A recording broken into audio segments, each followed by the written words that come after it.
성경 66권은 그 목적이 하나 있습니다. 그게 뭐냐면 구원이라고 하는 것을 놓고 기록했어요. 그래서 우리가 신앙생활하는 목적이 뭐냐라고 묻는다면은 답은 딱 간단합니다.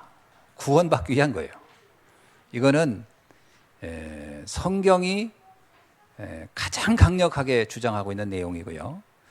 오늘 로마서를 우리가 쭉 살펴보고 있는데 이 로마서의 핵심적인 내용의 주제도 사실은 구원입니다.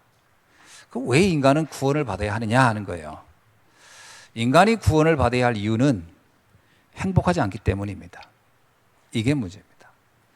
인간이 구원을 받아야 할 이유는 고통 가운데 있기 때문에 그렇다는 겁니다. 성경은 굉장히 사실적으로 얘기합니다. 인간들 가운데 행복한 사람이 있더냐? 이렇게 던지는 겁니다. 왕이라고 행복하냐? 여러분, 최고의 권력을 가졌다고 행복하겠냐? 최고의 부자가 된다고 행복하겠냐? 행복하지 않다는 거예요. 많은 사람이 그 행복을 가져보려고 많은 노력을 합니다. 가정도 이루는 이유도요, 행복하려고 이루는 겁니다. 근데 사람들이 그 가정에서 가장 큰 상처를 또 받아요.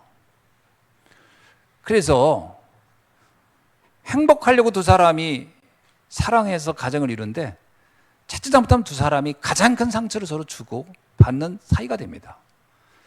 과연 행복이 있느냐? 이렇게 질문을 하는 겁니다.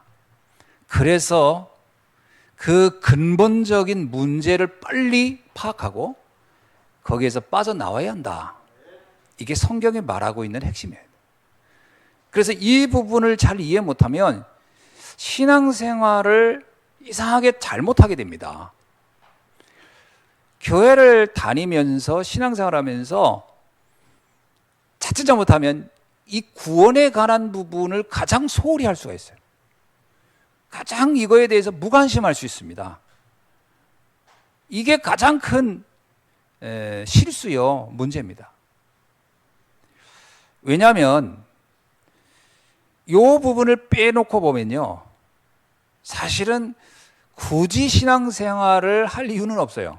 그렇죠? 이 구원이라는 부분을 모르면 결국은 행복하고자 하는 방법을 이제 다른 거로 쓴다는 거예요. 성경이 말하는 그 부분이 아닌 걸 가지고 행복해 보려고 한다는 거거든. 그거는 세상에서 말하는 게 훨씬 더 행복할 가능성이 있는 것처럼 보일 겁니다. 그래서 많은 유명한 강연하는 분들이 강의를 들어보면 굉장히 설득력 있잖아요. 어떻습니까?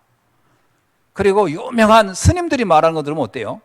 저도 최근에 이렇게 스님들이 한 강연을 자주 듣습니다, 제가. 이분들은 뭐라고 얘기하시나? 근데요, 정말 굉장히 말씀들 잘해요. 제가 아까 들으면서, 그래, 저렇게도 설명할 수 있지. 그래, 저렇게도 말할 수 있지. 그런데 한 가지는 제가 동의할 수 없습니다. 그게 뭐냐면, 그게 도움은 되는데, 과연 근본적으로 인간을 행복하게 하겠는가?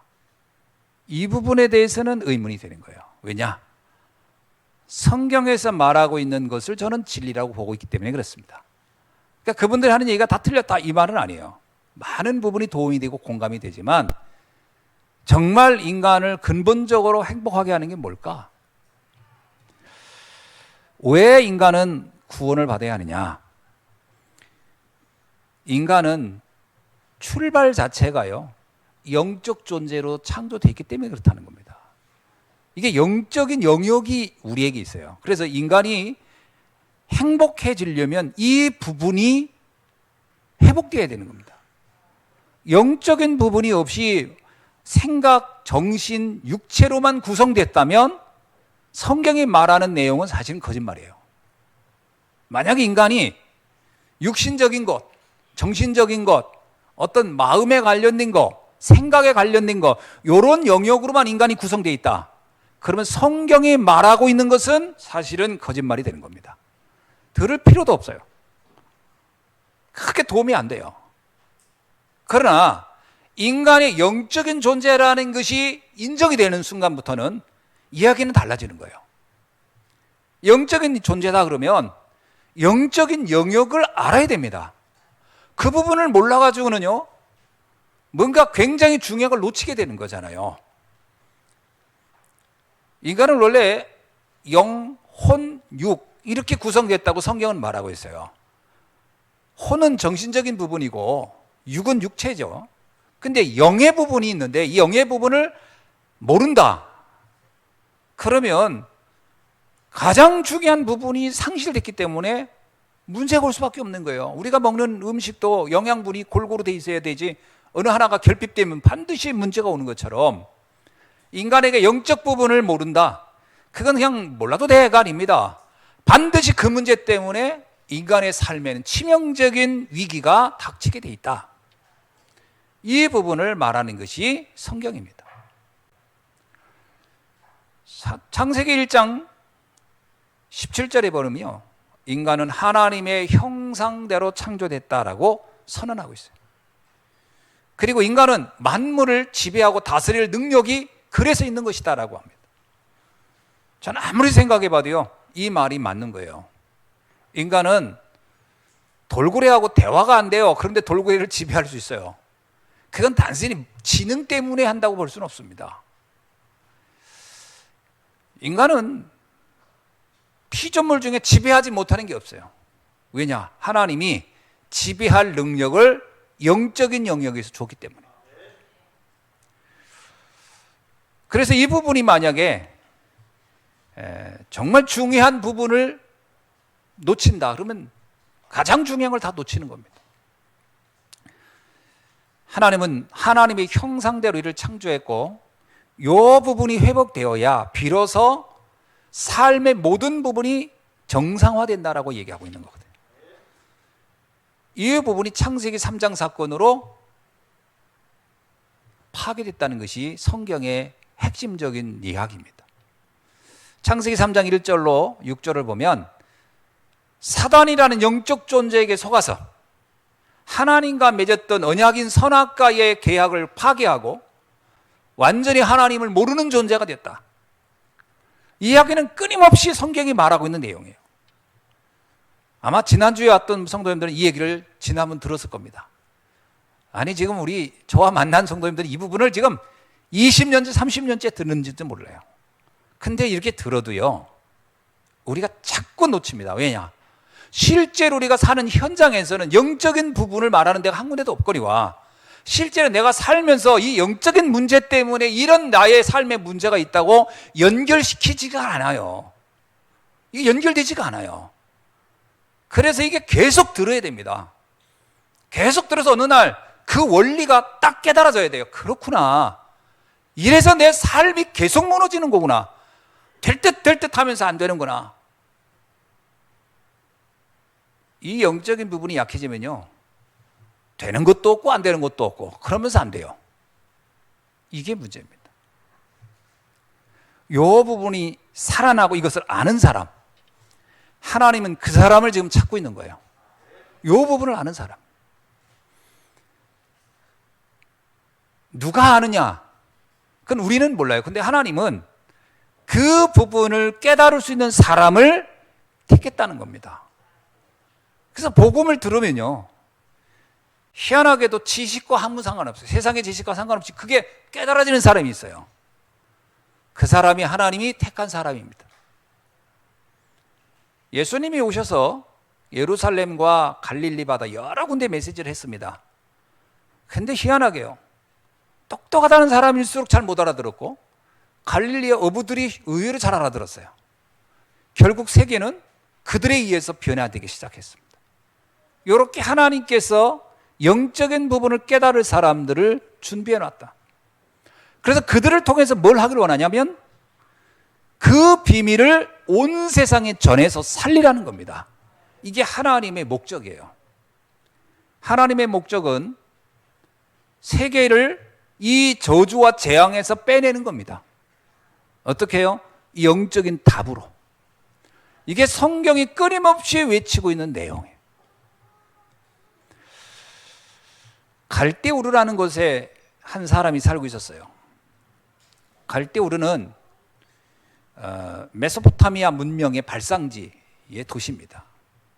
우리가 알고 있는데 뭐 4대 문명의 발생지야 그러면 황하 문명, 나일 문명 이렇게 하는데 메소포타미아도 세계 문명의 발생지라고 할 만큼 오래된 문화 유산이 있는 곳이 그곳인데 그것에 한 가정이 있었습니다. 데라라는 사람을 중심으로 한 가문이 이렇게 형성됐는데 그들은 그곳에서 나름 그 시대의 문화를 잘 이해하면서 살아가고 있었어요. 그러나 아마 행복하지는 않았을 겁니다. 그러는 중에 한 사람을 하나님이 택합니다. 그 사람이 누구냐면 아브라함이에요. 복음을 전했는데 복음이 전해졌는데 아브라함이 알아들었어요. 그때 하나님이 아브라함에게 그렇게 얘기합니다. 이제 그곳에서 빠져나와라. 그곳에 보여지는 것 가지고는 인생이 진짜로 행복해질 수 없다. 갈대우르라는 곳은 그 시대로 말하면 가장 문명이 화려하게 꼽힌 곳이에요. 그러나 그것 가지고는 안 된다는 거예요. 내가 고통하고 있는 세상이 고통하고 있는 문제, 그런 문명과 문화를 가지고 되는 게 아니니까 거기서 나와라. 아브라함은 그 말에 무슨 뜻인지를 대충 알아듣고 나옵니다. 그리고 나서 뭐라고 말씀을 주시냐면 이제 내가 너에게 주는 이 복음의 비밀을 가지고 세상을 살리는 일을 하라. 이게 하나님이 아브라함을 부르실 때 주셨던 미션입니다. 복음을 아는 자를 찾으시고 복음을 아는 사람에게 살리는 미션을 하나님은 주신다는 겁니다. 이게 하나님이 처음부터 주셨던 미션이에요. 그래서 우리가 생각해 보셔야 됩니다. 일단 복음을 아는 게 가장 중요해요. 일단 그걸 깨닫는 게 중요합니다. 영적인 세계를 이해해야 돼요. 이걸 이해하지 못하면 아무것도 이해가 될 수가 없다고 봐야 돼요. 흔히 학자들이 이런 얘기입니다. 인간은 종교적이다 그래요. 어떤 문명에 살든 어떤 시대에 살든 사람은 종교적이에요. 신기하게. 자신이 아무리 난 무신론자라게 돼요. 그건 자기의 생각이지 실제는 뭔가를 경외하고 믿고 싶어요. 왜? 인간에게는 한계가 항시 있기 때문에. 그래서 어느 곳에 살든지 사람은 종교적입니다. 그러나 이 종교적인 노력 가지고는 해결이 안 돼요.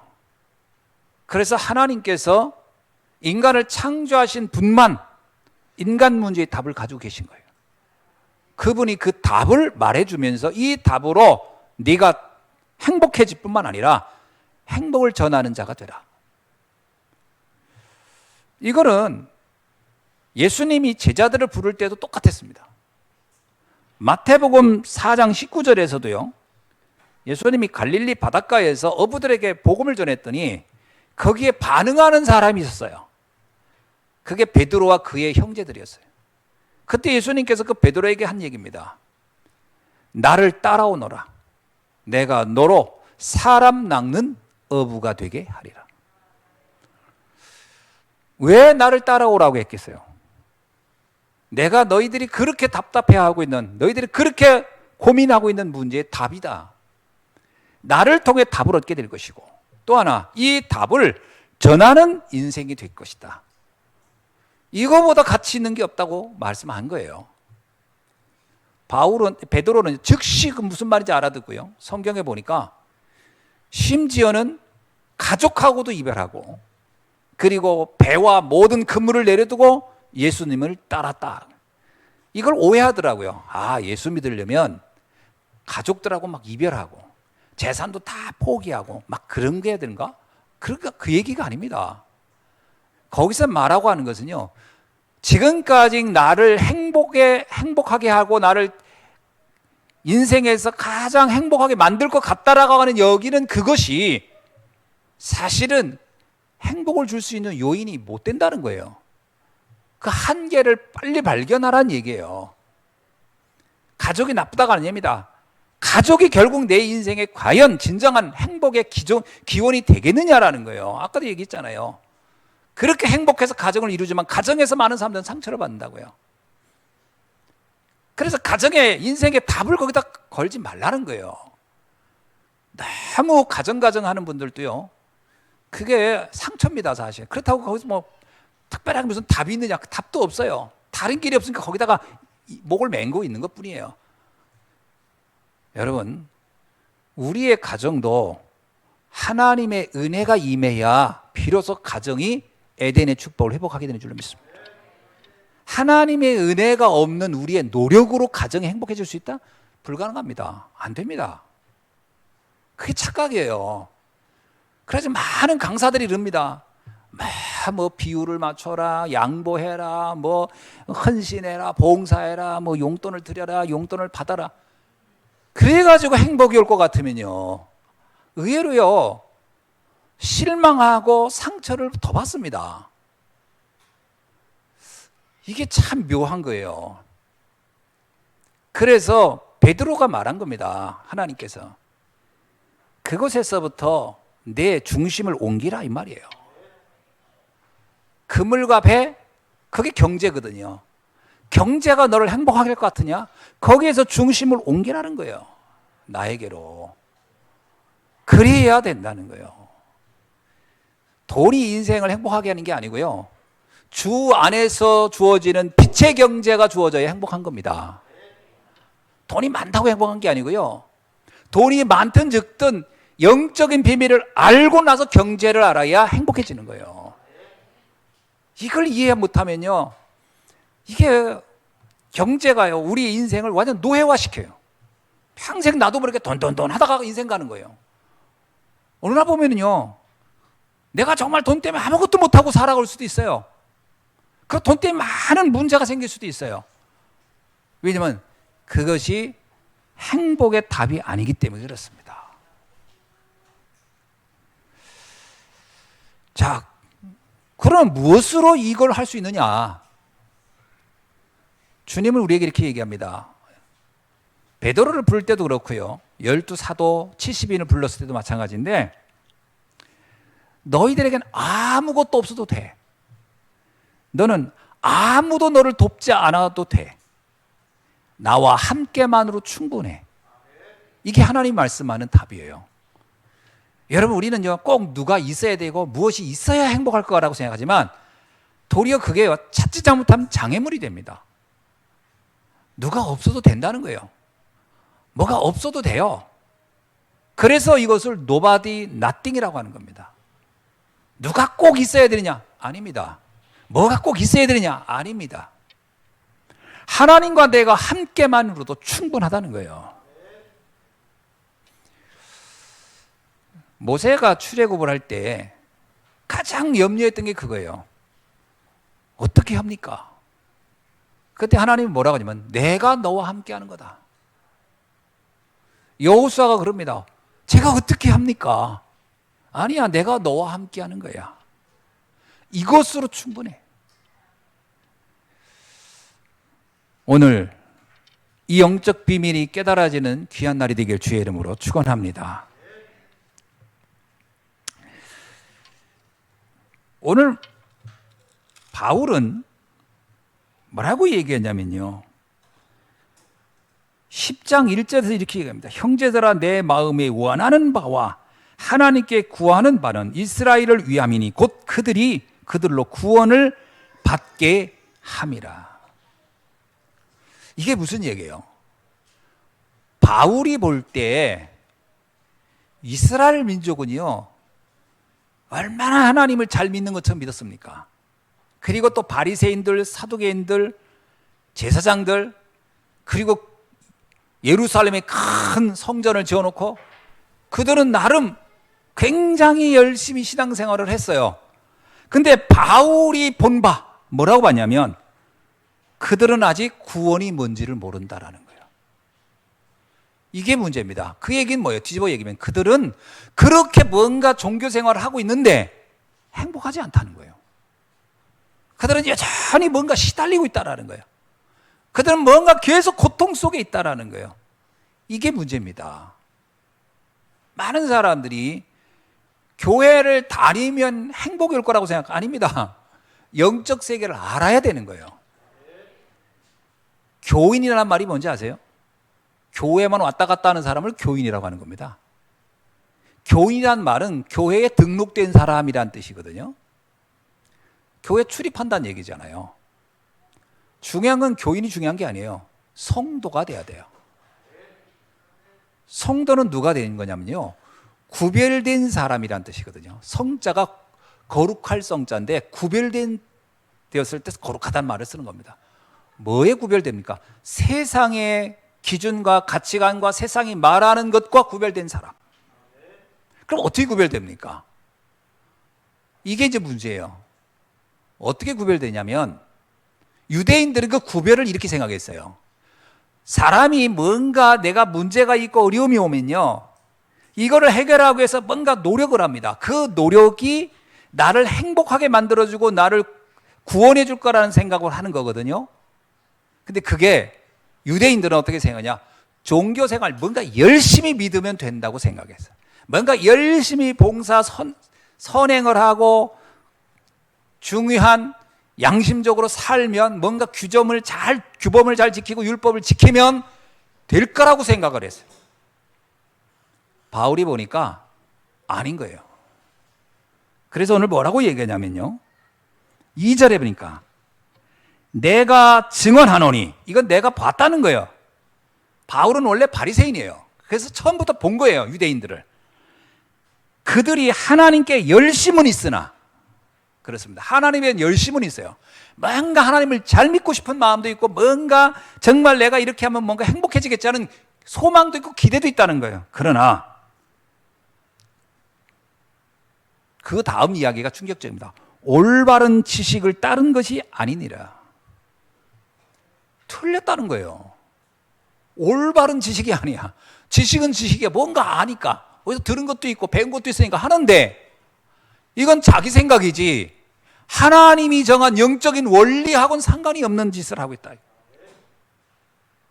그래서 3절에 뭐라고 하냐면, 하나님의 의를 모르고 자기의 의를 세우고 있구나. 이거 뭔 말입니까? 하나님의 말씀하는 영적인 원리와는 무관하게 자신들이 볼 때 옳다고 여기는 것을 추구하고 있구나. 우리가요, 신앙생활을 하면서 이렇게 잘못할 때가 있어요. 하나님의 말씀하는 거, 하나님 뭐라고 성경에 말씀하지? 이런 데 관심 없어요. 내가 생각할 때 이렇게 하는 게 신앙생활 잘하는 거겠지, 이렇게 하면 이게 복 받는 거겠지, 이렇게 하면 행복이 오겠지. 자기의 의요, 자기의 생각대로 한단 말이에요. 이렇게 사는 사람들이 굉장히 많습니다. 그러니까 이 바울이 볼 때는요, 이게 너무 애매한 거예요. 이게 참 말해주면 못 알아듣고, 또 잘못하면 또 우리가 뭐가 틀렸냐고 대들고, 그 분명히 자기들은 무너져 있고, 무너져 있는데 또 무너진지도 모르고. 이게 바울이 볼 땐 답답한 일이에요.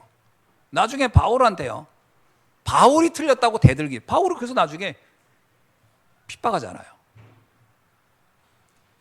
사람들이 말하는 의의는 뭘까? 거의 대부분 사람들이요, 행동을 올바르게 하면 행복일 거라는 생각을 제일 많이 해요. 그죠? 여기 나오는 유대인들의 열심, 이건 모든 사람들이 하는 공통적인 자세예요. 뭔가 내가 열심히 살면 행복이 오겠지. 근데요, 잘 보세요. 열심히 살았는데도 불구하고 불행이 오면 어때요? 그때 이제 하는 얘기가 억울하다고 그래요. 왜 나한테 이러냐고. 그리고 이제 누구한테 대드냐면 하나님께 대들어요, 마지막에. 하나님이 나한테 왜 이러냐고. 하나님 이럴 겁니다. 그건 내가 정한 법도 아니고 네 좋을 대로 해놓고 나서 왜 나한테 대드냐. 유대인들의 가장 큰 문제가 이거였습니다. 자기의 소견대로예요. 자기의 생각대로. 유대인들은요, 문제가 막 오니까 블레셋이 계속 쳐들어오고 아무리 뭐 이렇게 해도 안 돼. 이들이 생각해낸 게 이겁니다. 아, 제도가 잘못돼서 불행이 오는구나. 그래서 제도를 바꿔야 되겠다. 그래가지고 사무엘상 8장 4절로 5절에 보니까 우리도 왕을 하나 만들어야 되겠다. 그래서 하나님께 그 사무엘한테 가서 얘기합니다. 제사장들이. 우리도 왕을 한번 세워보자. 이 왕권 제도를 만들면 행복하지 않겠냐. 그때 하나님이 이렇게 얘기합니다. 너희들이 행복하려고 왕을 세우는데 왕이 너의 자녀들을 데려다 전쟁터에다 죽일 것이다. 너희들 열심히 돈 벌지만, 열심히 경제를 모으지만 왕이 세금으로 다 걷어갈 것이다. 제도를 바꾼다고 행복해지지 않을 거야. 우리가요, 문제가 오잖아요. 어떤 삶에 막 위기가 오고 그러면요, 뭔가 시스템을 바꾸면 되나? 직장을 옮기면 되나? 뭔가 내가 하는 직업을 좀 바꾸면 되나? 이렇게 생각하거든요. 그래서 행복 안 옵니다. 자꾸 이 환경 바꾸면 될 거라고 생각해요. 환경 바꾸면.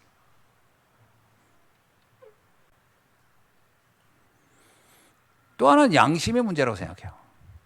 내가 양심을 바르게 해야 되는데. 근데 이 양심이라는 게요, 이게 얼마나 웃기냐면 이게 다 주관적이에요. 어떤 사람은 사람을 엄청 괴롭히고도 양심에 가책이 없는 사람이 있어요. 그러면 야, 어떻게 저럴 수 있냐? 그럼 이러잖아요. 저 양심이 없는 인간이라고. 그렇습니다. 양심이 없어요. 아예 뭔가 이거를 기준을 잡을 양심이 없어요. 그 뭐하고 비슷하냐면 저울 것 같아요. 저 어렸을 때 제가 중학교 다닐 때 저희 집에서 저희 아버님이 쌀 가게를 했어요. 쌀 가게. 인천에 있을 때. 그때 제가 쌀 가게, 이제 학교 갔다 오면 제가 쌀 가게를 이렇게 봐야 됐어요. 그러다 연탄 먹어가지고 제가 연탄가스 취해가지고 이렇게 제가 그날 이 후유증이 이름을 자꾸 바꿔 부르는 그때 연탄 가게 아니 쌀 가게를 할 텐데, 쌀 가게가 얼마나 웃기냐면 아세요? 저울 있잖아요. 저울, 큰 저울입니다. 거기다가 쌀 한 바구니 가지고 이걸 올려놓으면 그건 저울 눈금이 움직이지도 않아요. 그건 한 말, 두 말 이렇게 올려놔야 움직이는 거예요. 근데 금은방에 있는 저울을 보세요. 요만한 거 하나라도 확 움직여요. 양심이라는 저울이라는 게요, 마치 저울과 같아요. 어떤 거는 나쁜 짓 죄 해놓고도 가책이 없을 수 있고요, 어떤 사람은 조금만 실수해놓고도 막 괴로워할 수도 있어요. 양심이라는 게 이렇게 주관적이에요. 그래서 우리가 왜 양심도 없냐?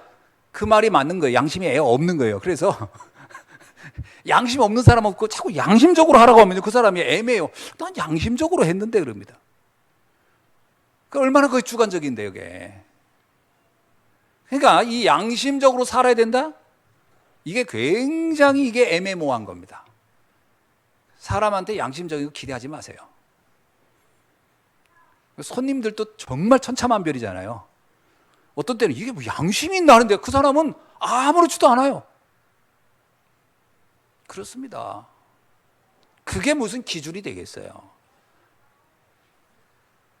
어떤 사람은 행동에 문제가 있다. 그래서 율법을 만들어서 그거를 지켜야 되겠다. 안 됩니다. 사람이 율법을 만들 때는요, 최고의 수준으로 만들어 놓지만 그걸 지킬 수 있는 사람은 거의 없어요.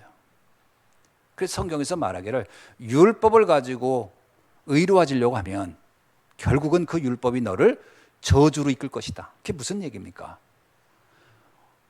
우리가 생각할 때 최고치를 다 만들어 놔요. 이 정도는 살아야지. 근데 실제로 우리가 그렇게 살 수 있느냐? 못 산다. 그러면 뭐예요? 거기에 도달하지 못하면 그 법은 나에게 뭐예요? 범법자라는 낙인을 찍어버리는 거예요. 그럼 나는 결국 범법자가 되는 거 아니냐?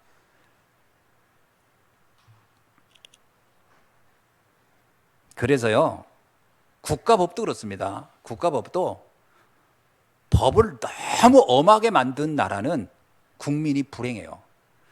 법이 좀 적당해야 돼요. 좀 여유가 있어야 돼요. 너무 법을 잘 만들어 놓으면 거기에 우리가 다 걸려들어요. 여러분. 그렇죠? 법이라는 것이 의외로 만들어 놓으면 내가 거기에 매여버리는 경향이 있어요. 그래서 율법 가지고 인간은 의로워질 수 없다라는 거예요. 결국은 이 모든 배경이 어디에 출발한 겁니까? 사람의 의라는 것은 결국은 나 중심의 행동을 가지고 하는 거라는 거예요. 모든 기준이 결국은 나예요, 나. 창세기 3장, 6장, 11장. 그렇게 살았던 이스라엘에게 다가온 결과는 뭐였냐?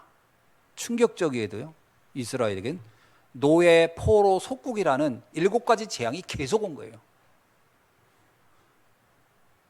우리가 잘 이해해야 됩니다.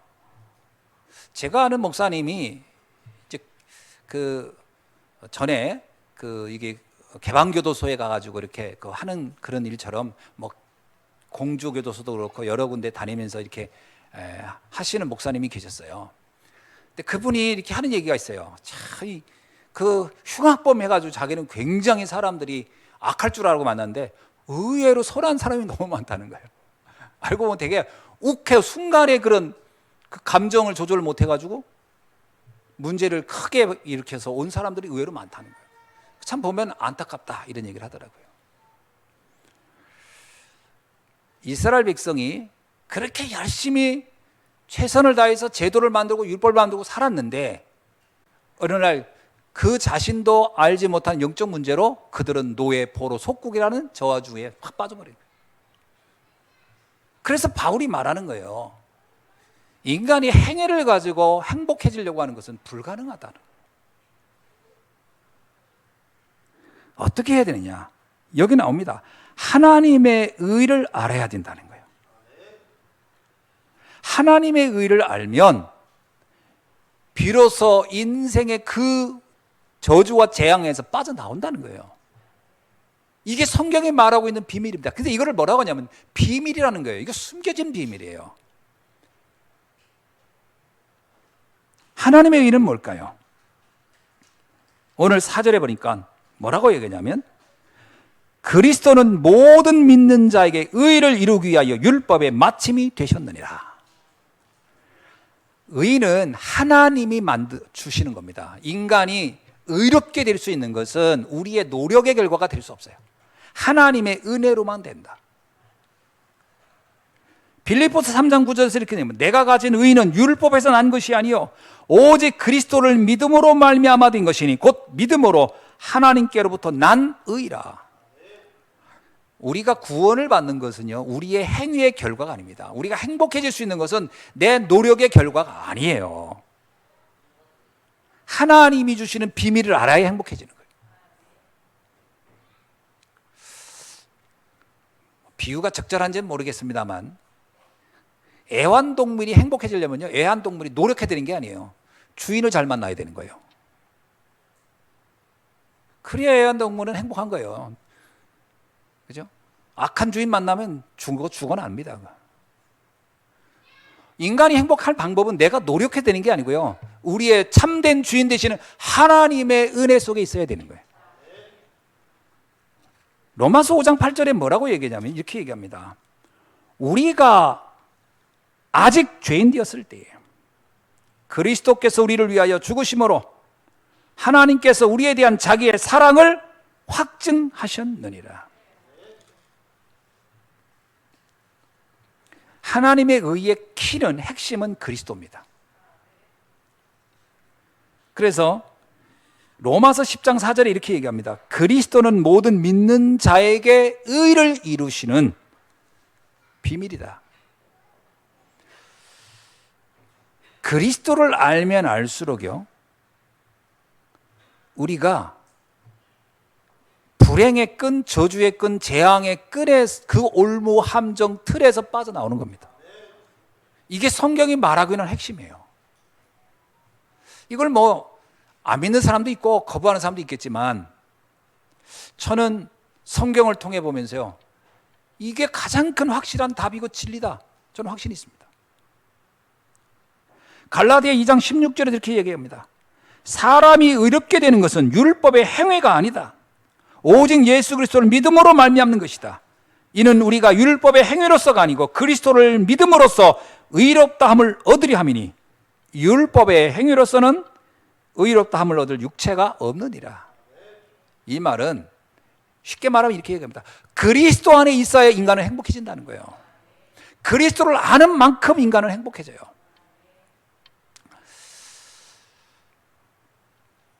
이게 의외로 이해하기가 어렵습니다. 왜냐하면 지금까지 우리는 내가 뭔가 노력하고 열심히 살아야 행복해질 거라는데 너무나 확실하게 각인뿌리 체질돼 가지고 이거 외에 다른 방법에 대해서 아직 생각 자체를 안 해요. 아예 그런 게 있다고 생각지도 않고 그런 방법을 동의하지도 안 합니다. 그러면서 그런 얘기를 들으면 그게 되겠나 이렇게. 근데 성경은 뭐라고 하냐면 그렇게 열심히 살아봤던 한 사람이 이런 고백을 해요. 그게 전도서에 나오는 솔로몬이라는 사람의 고백입니다. 솔로몬이 이런 얘기를 합니다. 나는 왕이 되어서 해볼 수 있는 건 다 해봤다. 아름다운 정원도 해봤고 많은 그 시녀들을 두기도 하고 몸종도 두었고 먹고 싶은 거 다 먹고 하고 싶은 거 다 해봤다. 그런데 시간이 지나면서 내 인생은 허무하고 공허하더라. 그러면서 말하는 거예요. 바람을 잡는 것처럼 남는 게 아무것도 없더라. 오직 하나님을 믿는 그 믿음만이 나에게 남더라.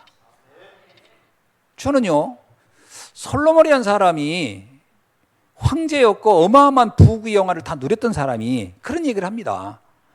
전 그 말을 이렇게 읽으면서 그럴까? 이런 게 아니라 그렇겠다. 내가 굳이 황제는 안 돼봤지만 그렇겠다. 어떤 사람이 그러더라고요. 자기는 막 세계 여행 가는 게 자기 꿈이고 그거 하면 너무 행복할 거. 근데 어느 날 어떤 글을 보니까 세계 여행을 몇 번을 한 사람이 얘기하더라고요. 가보니까 이제 다 그게고 인터넷에서 본 거하고 똑같더래요. 별 재미없다. 그렇습니다. 처음 갔을 때는 하지만 계속 가보세요. 세상 거, 해 아래 새 것이 아무것도 없어요. 처음에 신기한 거지 몇 번 가보세요. 그거 다 별거 없습니다. 좋은 집, 좋은 차. 그게 처음에는 하지만 그거 좋은 집, 좋은 차 계속 타고 다녀보세요. 그거 나중에 별 느낌도 없습니다. 그래서 그것은 우리에게 진정한 행복을 갖다 주는 게 아니라는 거예요. 하나님 안에 있을 때만이 인간은 참으로 행복을 누리는 것이다.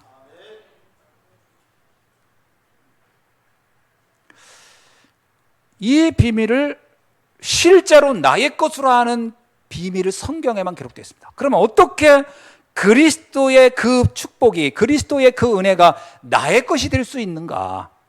오늘 본문에서 이렇게 얘기합니다. 9절에서 보니까 내가 만일 내 입으로 예수를 주로 시인하며 또 하나님께서 그를 죽은 자 가운데서 살리신 것을 내 마음에 믿으면 구원을 받으리라. 정말 우리가 이것을 마음으로, 생각으로, 지식으로 이해가 되고 그리고 내가 이것을 사실로 믿고 받아들이고 고백한다면 그때부터 역사가 시작될 것이다. 구원의 역사가 그때 시작될 것이다. 그래서 영접이라고 하는 것은, 믿음이라는 것은 다른 말로 영접이라는 표현도 됩니다. 이 영접, 믿음이라고 하는 것은 하나님의 그 축복이 나의 것이 될 수 있는 가장 중요한 비밀이고 원리입니다. 그래서 이 영접을 뭐라고 표현하냐면요, 에베소 2장 8절에서는 하나님이 우리에게 준 은혜이고 우리에게 준 선물이다. 여러분, 그래, 정말 아무리 살아봐도 우리가 몸부림친다고 되는 게 아니야. 인간을 창조하신 하나님이 주신 그 비밀, 그리스도가 믿어질 때 되는 거라고 내가 정말 믿어진다면 이 믿음은 내 지식의 결과가 아닙니다. 이것은요, 하나님의 은혜의 결과예요. 그래서 내가 은혜를 받았냐 안 받았냐의 기준이 뭐냐면요, 그리스도가 믿어지느냐 아니냐예요. 이게 굉장히 중요합니다. 옛날에 그 삼성의 이병철 씨가 자신 인생이 이렇게 막 시들어갈 때, 이제 거의 이제 죽음이 다가온다는 걸 느낄 때, 그가 가장 고민했던 건 돈이 아니었습니다. 어떻게 하면 내가 구원을 받을 수 있을까? 그래서요, 그는 여러 종교인들한테 질문을 던졌어요. 그 유명한 이병철 씨의 질문이 있어요. 인터넷에 가보면 나옵니다. 이병철 씨가 했던 질문. 거기에 보면요, 과연 하나님이 있다는 걸 어떻게 알 수 있느냐? 그러면 나는 천국을 어떻게 갈 수 있겠느냐? 뭐 이런 질문들입니다. 근데 들리는 말에 의하니까요, 그런 질문에 답을 모르고 갔대요. 참, 난 너무 안타깝더라고요. 이 사람은 굉장히 질문이 많았던 분인 것 같은데 답을 못 들고 갔어요. 왜냐? 저는 이렇게 생각합니다. 이건 이렇게 표현하기 좀 애매하지만 복음을 들을 기회가 그에게는 허락되지 않았구나. 참 그 많은 재물을 가졌어도 하나님의 은혜를 입을 기회가 없었구나. 가장 슬픈 사람인 거예요. 은혜를 입어야 됩니다. 내가 복음이 이해돼, 예수가 그리스도로 믿어진다는 건 복음이 이해됐다는 얘기인데요, 이것은 그야말로 하나님의 은혜이고 선물인 겁니다. 인간의 지식을 가지고는 알 수 있는 게 아니에요.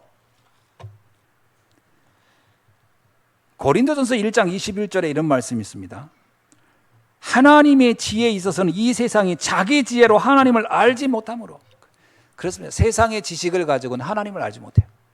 책을 아무리 많이 읽어도 그거 가지고 하나님이 인지되지 않아요. 하나님이 발견되지 않아요. 오직 하나님의 은혜가 임할 때 깨달아지는 거예요.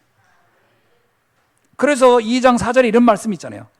내 말과 내 전도함이 설득에 있는 지혜의 말이 아니고, 그렇습니다. 내가 막 어떤 세상의 지식을 다 동원해서 말했더니 예수가 그리스도였구나라고 깨달아진 게 아니고, 다만 성령의 나타나심과 능력으로 네가 알게 된 것이다.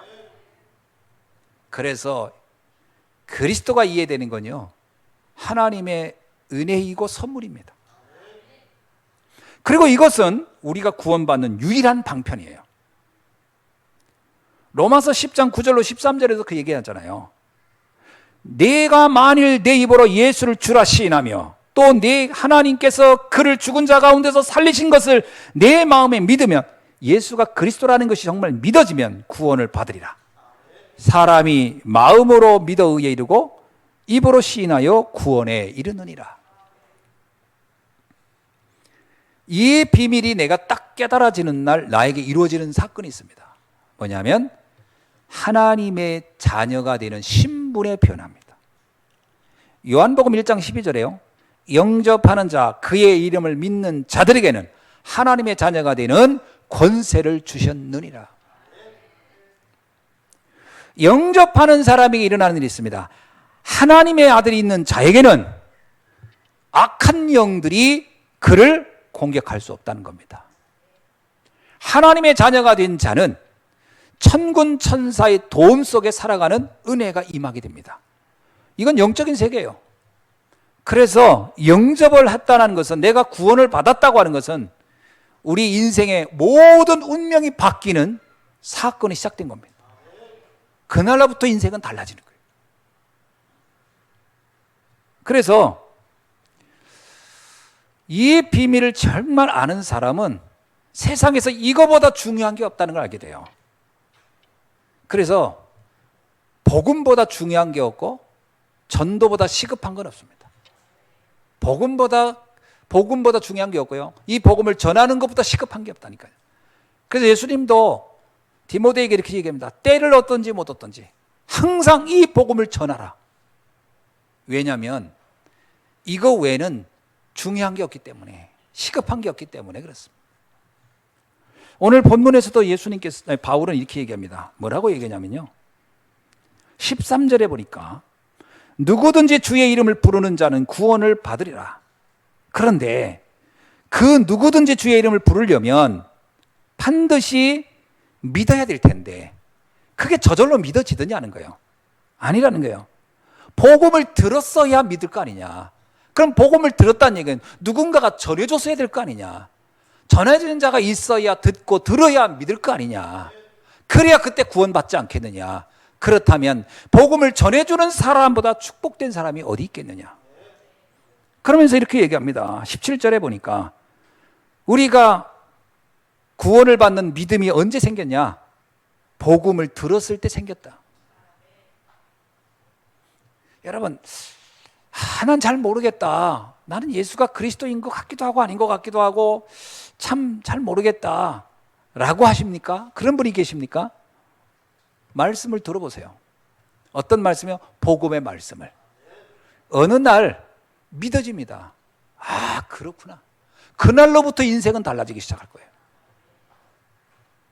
그래서 복음을 전하는 전도자의 삶이라고 하는 것은 가장 위대한 영적 의사다. 이렇게 말할 수 있어요. 복음을 전하는 전도자는 시대 재앙을 막는 영적인 군사다. 복음을 전하는 전도자는 세상을 바꾸는 영적인 대사다. 이거 외에는 다른 길이 없습니다. 여러분, 복음이 전해져야 그 현장에 변화가 일어나요. 우리의 가정에 변화가 언제 일어나느냐? 복음이 증거되어야 돼요. 내 현장의 변화가 언제 일어나? 복음이 증거되어야 돼요.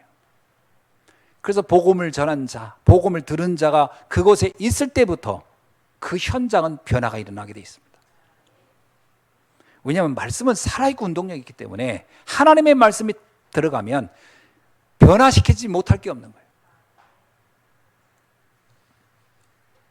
말씀을 맺습니다. 복음의 최종 결론은 어디를 지향하고 있을까요? 문화 정복입니다. 나의 모든 현장에 하나님의 나라가 임하는 것이 목적입니다. 자, 문화가 뭘까요?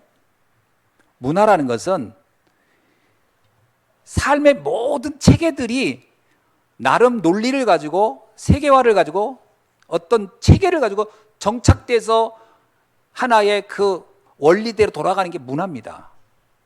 근데 세상의 문화는 뭐라고 성경은 말하고 있냐면 에베소서 2장 2절로 3절에 보니까 공중권세 잡은 자가 잡고 있다. 세상의 문화는 간단합니다.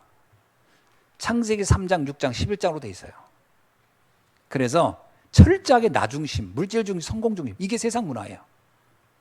의식주 중심이에요. 자, 이 문화가 나타낸 결과가 뭘까요? 결국 세상은 사단의 영향력 속에 사단이 만든 그 메시지가 그대로 관철되는 것이 세상이에요. 그래서 세상 사람들은 강한 자가 약자를 지배하거나 있는 자가 없는 자를 지배하고 하는 게 정상이라고 생각합니다. 그런데요, 이게 동물의 왕국은 맞지만 하나님의 형상을 지닌 세상이 그렇게 산다면 이거같이 이거는 천국이 아니고 지옥이지요. 그래서 하나님은 이 현장을 바꾸라는 거예요. 복음으로 바꾸라는 거예요.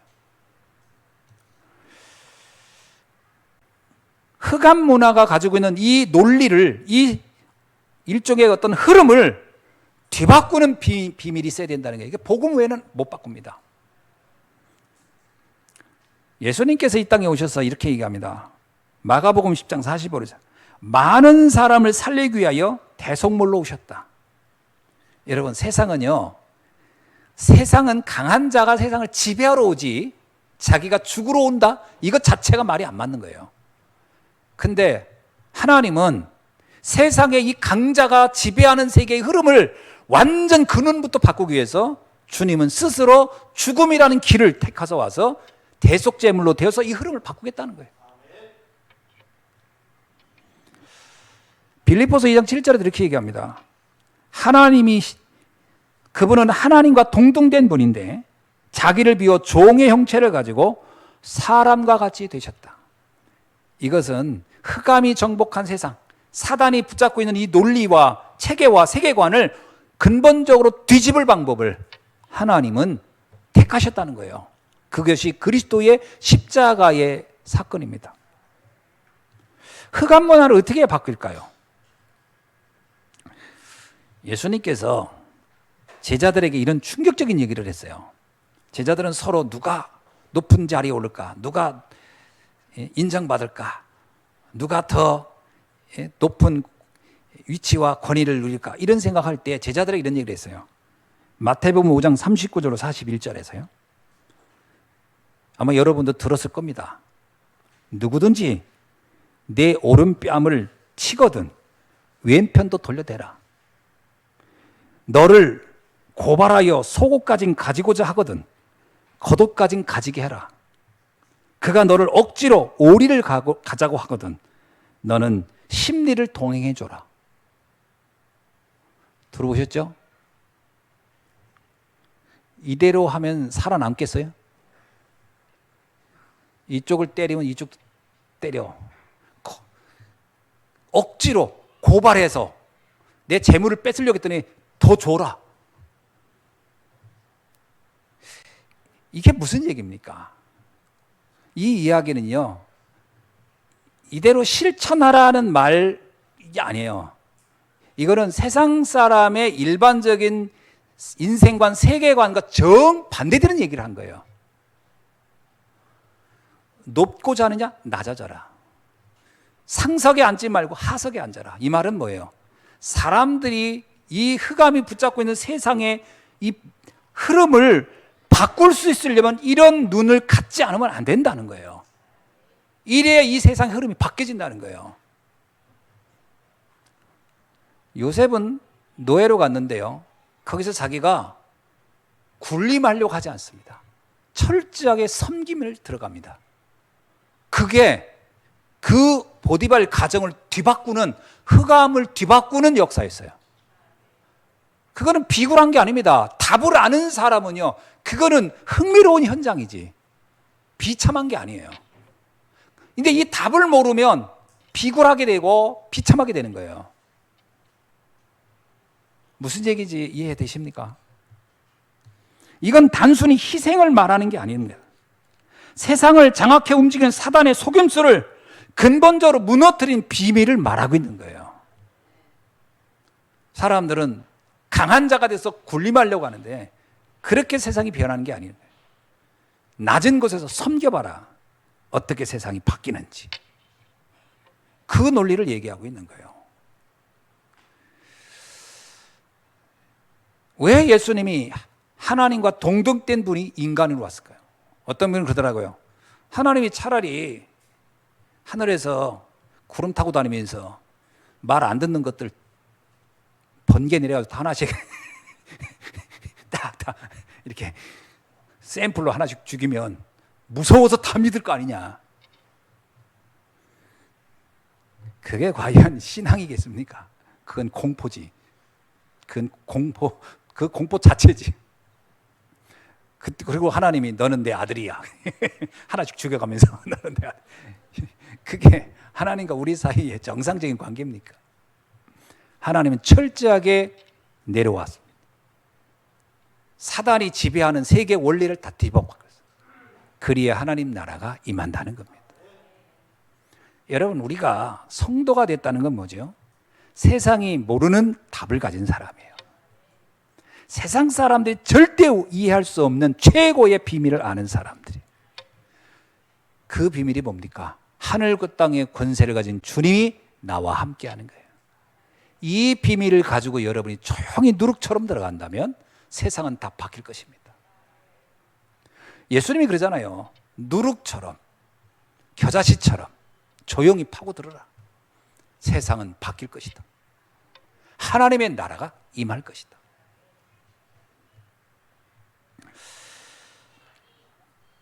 빌립보서 3장 8절에 보니까 모든 사람이 성공을 자랑할 때 바울은 이렇게 얘기합니다. 그건 내가 볼 때 배설물 같은 것이다. 내가 가지고 있는 이 복음의 능력에 비하면 그건 아무것도 아니야. 그렇다고 일부러 가난하게 살란 말이 아닙니다. 그 비밀을 알고 있으면 거기에 내가 휘둘리지가 않아요. 성공했다고 교만하지 않고 실패했다고 낙심하지 않습니다.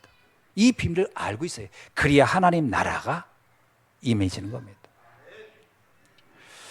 오늘 이 비밀을 가지고 재앙 속에 빠져있는 현장 살리는 우리 전도자의 축복 누린 우리 예수한교회 성도님들 되시기를 주님의 이름으로 축원합니다. 기도하겠습니다. 하나님 감사합니다. 오늘 우리가 세상을 살리고 회복하고 치유하는 올바른 지식, 하나님의 의를 회복하는 날이 되게 하여 주심을 감사합니다.